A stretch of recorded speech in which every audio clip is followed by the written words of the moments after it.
Hello, my name is Anthony Muhammad. I'll be doing my case conceptualization on analytical psychology applied to the case of Jagermeister John. Mr. John, a 71-year-old man, he lost his mother at the age of 14. He has had 7 siblings. 5 out of the 7 died of cancer. Mr. John was married twice. He married his first wife at the age of 19, where he had 2 children. After he divorced from his wife, he moved to another state, and that caused a rift between the relationship with him and his children, given the distance. Mr. John later remarried.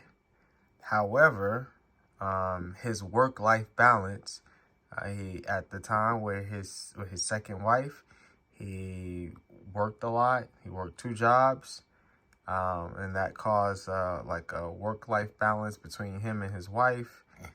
And because of that work-life balance, she developed an alcohol dependency. She later died, so they made a promise. He promised his wife that after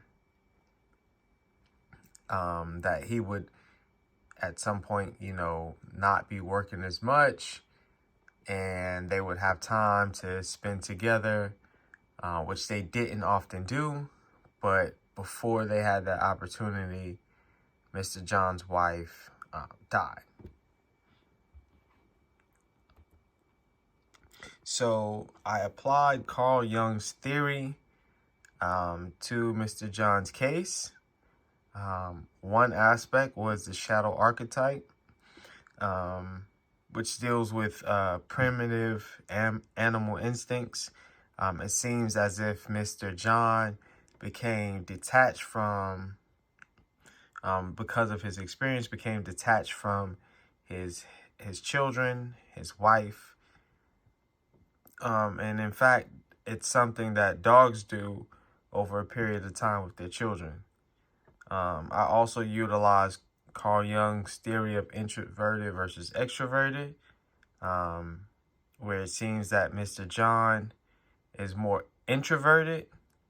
I also utilized Carl Jung's theory dealing with personal unconsciousness and the collective unconsciousness. And lastly, I used his thinking, feeling, sensing, and intuiting chart.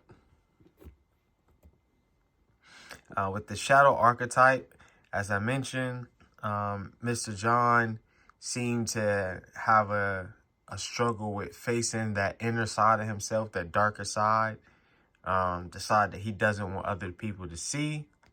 So that's why when we get to the point where his daughter is taking him to see the therapist, that he's almost against it, or pretty much against it, because he doesn't want no one to see that other side of himself. Thinking, feeling, sensing, and intuiting. Mr. John seems to be the thinking, intuitive type. He seems to be okay with being alone and just reflecting on his own personal life, detaching himself from his friends and family. By understanding where he falls, it's easier to develop a treatment plan and know why when he gets to these separation points, it becomes difficult for him and he kind of withdraws. We see that repeating behavior. And then the personal and collective unconscious. It seems to be a deeper issue going on here with Mr. John. Something that seems to have started at an early age and has been developing over time, unconscious, where Mr. John is not even aware of what's happening. And lastly, the introverted versus extroverted. Mr. John definitely seems to be introverted. He seems to be comfortable withdrawing from friends and getting some type of energy by spending that alone time and being able to look inward.